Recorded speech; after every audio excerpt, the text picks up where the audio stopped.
400 millones de años atrás, la Peña de Francia, con las sierras y valles de su entorno, eran lecho de mar, y los fósiles grabados en las rocas, escondrijos de sus lombrices.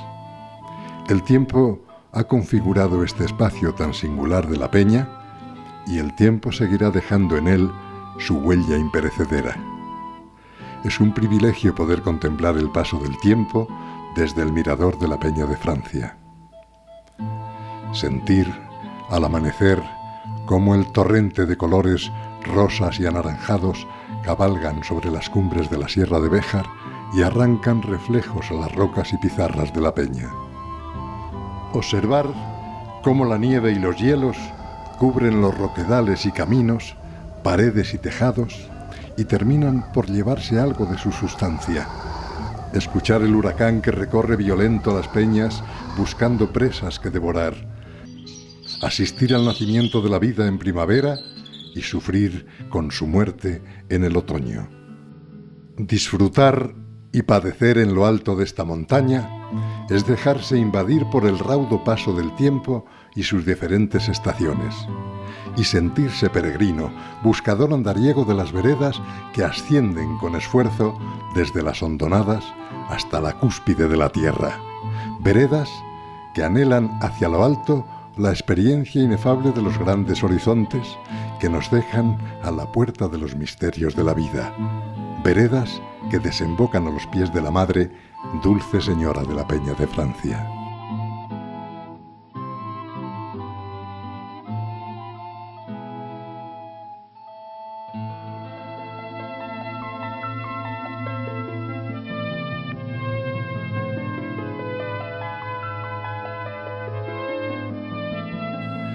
La Peña de Francia se levanta casi de súbito sobre la llanura al sur de la provincia de Salamanca, en el límite con la de Cáceres. La montaña se eleva a unos 1800 metros sobre el nivel del mar y termina en una pequeña meseta. La Peña de Francia se muestra, indudablemente, desde cualquier perspectiva, como la montaña con más personalidad de toda la Sierra de Francia. Don Miguel de Unamuno, que encontró acogida a su interioridad en las rocas solitarias de la Peña de Francia, la describió así: la majestad de la montaña, una montaña desnuda, un levantamiento de las desnudas entrañas de la tierra, despojadas de su verdor, que dejaron al pie, en el llano, como una vestidura de la que se despoja un mártir para mejor gozar de su martirio.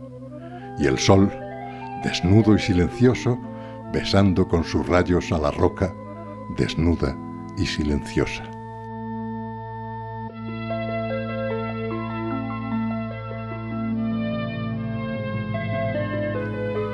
No deja de ser extraño el nombre de Francia que se da a esta montaña donde se descubrió la imagen de la Virgen y a su sierra. El documento más antiguo que se conserva con el nombre de Francia aplicado a esta comarca está fechado en 8 de enero de 1289. El motivo de este nombre no se sabe con certeza, como tampoco el origen de las imágenes. Sabemos que una colonia francesa figura entre los repobladores de Salamanca en el siglo XI, como ocurrió después con otras ciudades arrancadas a la morisma, como por ejemplo Toledo, Córdoba y Sevilla.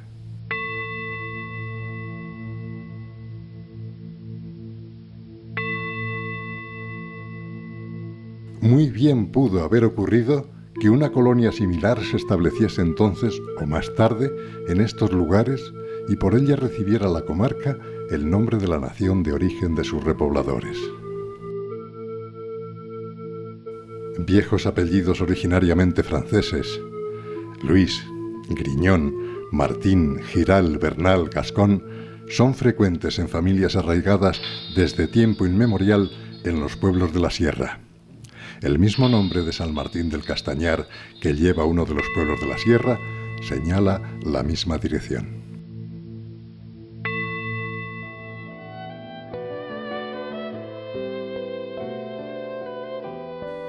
Probablemente, por estos años, los cristianos de las zonas cercanas a la Peña de Francia quisieron poner a salvo de la destrucción musulmana sus imágenes religiosas más queridas, ocultándolas en la montaña de la Peña. Entre ellas se encontraba una de Nuestra Señora muy venerada. El reencuentro con estas imágenes, el 19 de mayo de 1434, culminó la peregrinación del francés Simon Roland, que durante 7 años buscó incansablemente la montaña de la Peña de Francia, de la que seguramente había tenido alguna noticia de los franceses que vinieron a repoblar la zona sur de Salamanca. Personajes como Simon Roland suelen ir acompañados de tradiciones y leyendas que completan su providencial misión.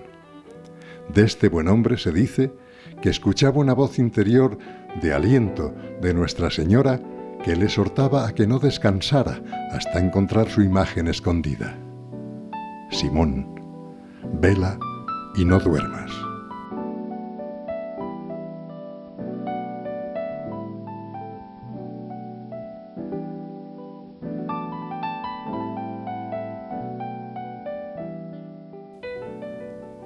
Simon Roland, Simón Vela, que es el sobrenombre con que ha pasado a la historia, tuvo noticia de la bendita montaña a través de unos carboneros de la sierra que junto a la Plaza Mayor de Salamanca pregonaban el buen carbón de la Peña de Francia.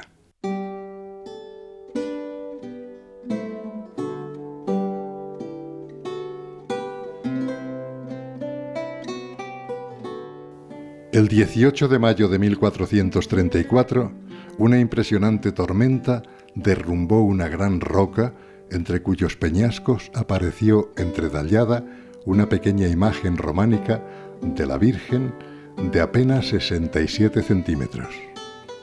Herido en la cabeza Simón Vela por una piedra desprendida de la roca, bajó a curarse a San Martín del Castañar, regresando con 5 hombres que le ayudaron a sacar la imagen de entre las rocas y a levantar una pequeña cabaña donde acogerla. Posteriormente sería trasladada a una capilla construida en lo alto del Risco. De inmediato, la imagen de Nuestra Señora de la Peña de Francia empezó a acoger la veneración de los primeros peregrinos. La noticia del reencuentro de la imagen de Nuestra Señora de la Peña de Francia, después de más de 200 años oculta y protegida en las entrañas de la roca de la montaña, se divulgó rápidamente por los pueblos cercanos a la misma, que, de inmediato, acudieron a venerar a aquella que, en la tradición de sus antepasados, había sido consuelo y remedio de sus males.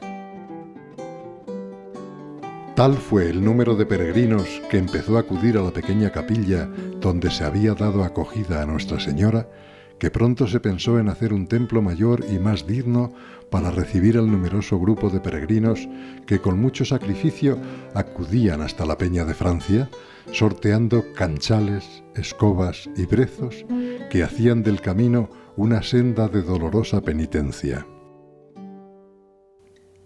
La llegada a la cumbre de estos esforzados peregrinos, muchos de ellos enfermos, motivó la construcción de una hospedería junto a la iglesia para darles acogida y descanso.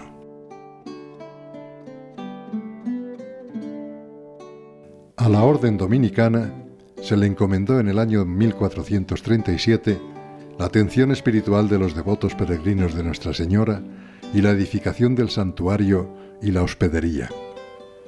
En los primeros años de la presencia de la comunidad de los dominicos en la Peña de Francia, se recuperaron también las imágenes de un Cristo crucificado y la de los apóstoles Santiago y Andrés.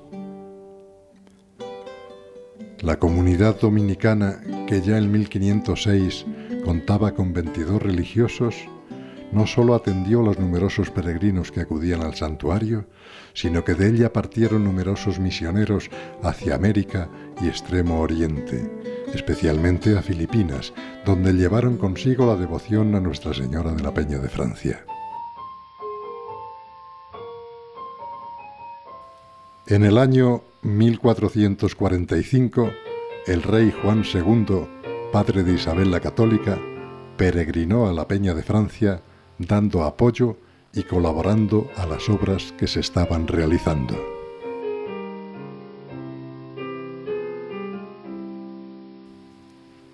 Dadas las bajas temperaturas de los inviernos en lo alto de la montaña de la Peña de Francia, pronto se vio la necesidad de construir un convento en un lugar cercano donde los religiosos residieran durante los fríos meses invernales.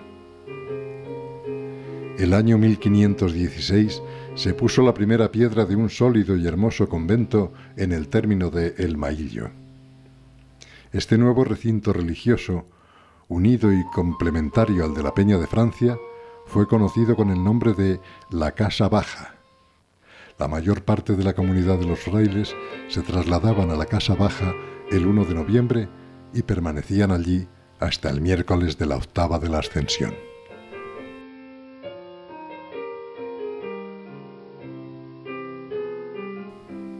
Con la desamortización de Mendizábal, fue vendida a manos privadas y desde entonces su deterioro ha sido constante.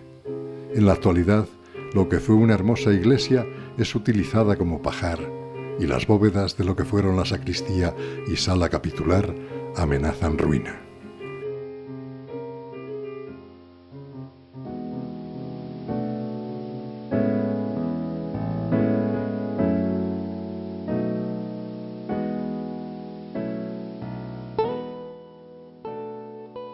El santuario de la Peña de Francia alcanzó su mayor esplendor entre los siglos XVI al XVIII. Referencia a la Virgen de la Peña de Francia se encuentran en escritores tan representativos como Cervantes, Lope de Vega o Tirso de Molina. Más cerca de nuestros días, algunas figuras importantes de la cultura, como el hispanista francés Maurice Legendre y Miguel de Unamuno, han sentido un atractivo muy especial por la Peña de Francia.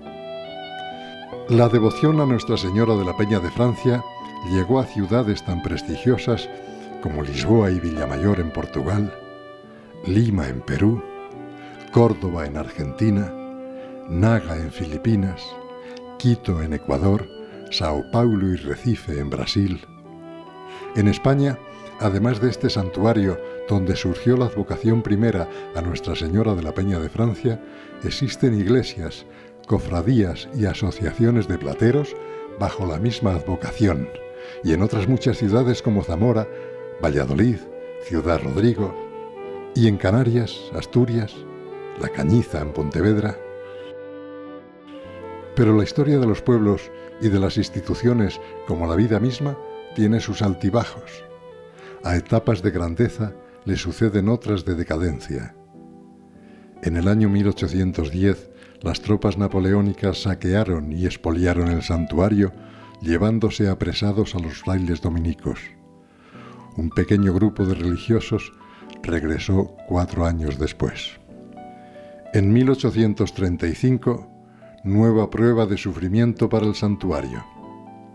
La desamortización de Mendizábal confiscaba todos los bienes del santuario y expulsaba a la comunidad de religiosos del convento. El santuario quedó abandonado a su suerte.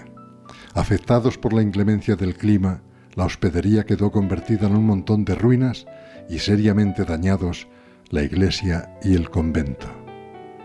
El desastre culminó con el robo de la imagen de la Virgen en 1872, que no fue recuperada hasta 1889 a través del convento de San Esteban. El deterioro de la imagen era tal que fue imposible restaurarla, teniendo que encargar la realización de una nueva en 1890 al escultor madrileño José Alcoberro. Esta imagen es la que se venera actualmente en el santuario. En el interior de la misma se guardan los restos de la primitiva imagen.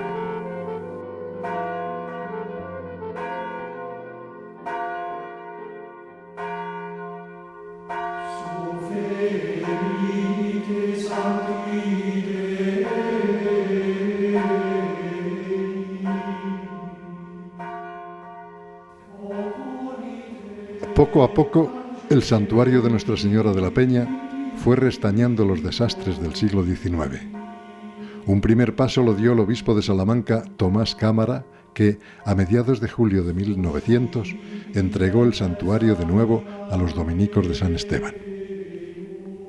La comunidad de dominicos de Salamanca, especialmente en los meses de verano, y algunos santeros de la zona durante gran parte del año se responsabilizaron en la atención del santuario. Las obras de recuperación, con escasos recursos, rescataron del montón de ruinas parte del convento y realizaron mejoras en la iglesia.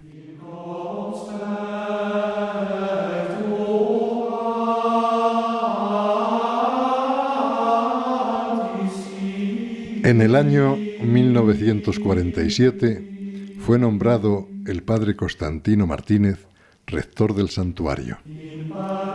Nacido dentro de una familia numerosa vasca, dio sus primeros pasos en la fe en un ambiente profundamente religioso, austero y trabajador. La fortaleza de su personalidad humana, inasequible al desaliento, le valió para emprender con decisión la restauración material y espiritual del santuario. Durante 5 años peregrinó con la imagen de la Virgen por 538 pueblos de distintas provincias de Castilla y León. El broche apoteósico de este recorrido misionero fue la solemne coronación de la imagen de la Virgen de la Peña el 4 de julio de 1952 en la Plaza Mayor de Salamanca, abarrotada de una inmensa multitud de fieles devotos. Una gran manifestación de fe y de piedad mariana se registra en la histórica Plaza Mayor de Salamanca, donde se efectúa la solemne coronación canónica de la Virgen de la Peña de Francia. Asisten a este acto 50.000 personas y representantes de toda la zona salmantina vistiendo los típicos trajes regionales. Haciéndose eco de este hermoso día, un fraile dominico escribía: el tesón, el dinamismo, la fe y el amor de un fraile dominico que ha dejado marcadas las huellas de sus pies por todos los caminos de nuestra provincia, ha realizado el milagro de hacer resurgir la devoción a uno de los santuarios más hondamente enraizados en la historia de Salamanca y de Castilla y León. El santuario de la Peña de Francia, la imagen de la Virgen, su montaña, son cosas que, al conocerlas, ya desde la primera vez se hacen amar. La Peña de Francia es como si Dios hubiese tenido predilección por una de las montañas y la hubiese llenado de encantos. La Virgen ha rodeado su santuario y su imagen de un ambiente sobrenatural que lo penetra todo. Se siente aquí eso que no sabemos decir, un no sé qué que tienen las cosas de Dios.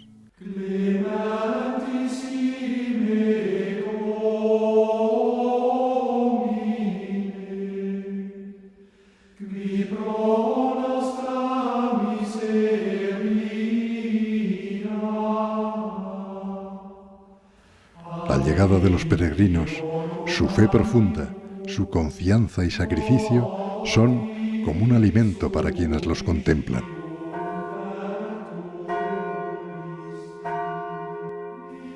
La historia de la Peña de Francia se ha ido construyendo lentamente. Es una larga cadena perdida en el tiempo y solo Nuestra Señora sabe cuántos son los peregrinos que han dejado vestigio de su devoción y de su fidelidad. Son muchos los peregrinos visitantes que acuden al santuario, admiran el paisaje y saborean la paz que en él se goza, para después acercarse silenciosos al interior de la iglesia y allí, con recogimiento, dan a su visita el carácter de peregrinación que convierte esta cima en un lugar especial. Es su fe y su devoción las que crean en esta cumbre ese ámbito donde todo habla de una presencia viva, de alguien que está más allá y más acá de nuestras vidas y que a veces no conseguimos encontrar.